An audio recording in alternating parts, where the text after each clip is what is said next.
Bon dia. Senyores, senyors, autoritats, amics, benvinguts.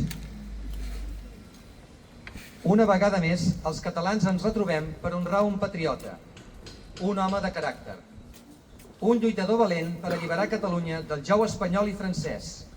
Daniel Cardona i Civit forma part de la història de l'independentisme català.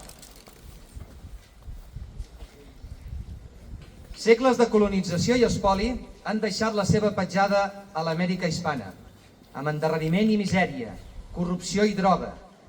Igualment, o pitjor, l'Imperio vol fer-ho amb Catalunya, persistint contínuament fins a fer-nos desaparèixer.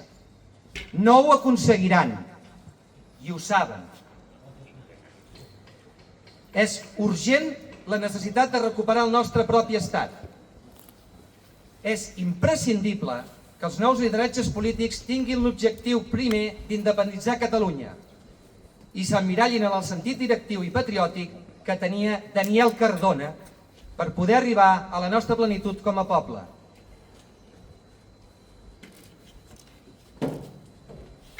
Quan tinguem el nostre estat català, es podrà veure i comprovar els beneficis que tots n'obtindrem.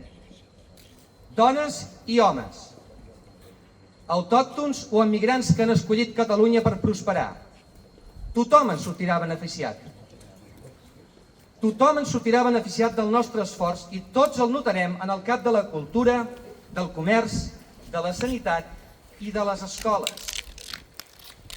Els impostos es convertiran en contribucions i les lleis s'ajustaran als costums, que són els que generen les lleis justes i eviten les injustícies. Tot millorarà des del moment que ens dirigim nosaltres sols, com deia en Daniel Cardona, sense intermediaris de Madrid que ens dobleguin i dupliquin els impostos, sense traïdors ni col·laboracionistes. S'hauran acabat els botiflers que treballen per l'enemic, posseïts per la baixesa moral que tenen, per manca de caràcter, per feblesa de voluntat, per migradesa d'humanitat. Uns polítics de la processionària que ostenten llocs preeminents a la Catalunya d'avui. Qui no estima la pàtria, tampoc estima els seus fills.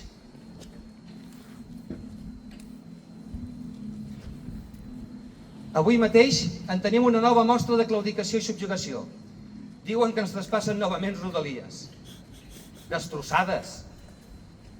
Això sí, i tot a mitges, com sempre.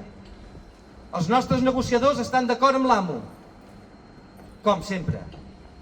I pagant nosaltres, com sempre. Cap novetat envers les injustícies que patim els catalans i els nouvinguts, els que els nostres dirigents,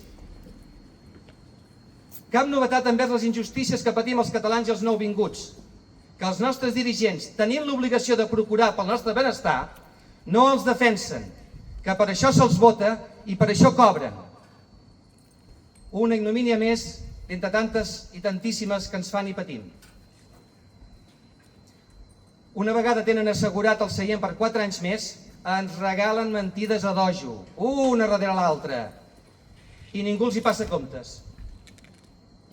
Caldria fer-los un examen per veure si són aptes per al lloc i la feina que han de realitzar pel bé del comú. Però els ineptes pensen que el que és del comú no és de ningú.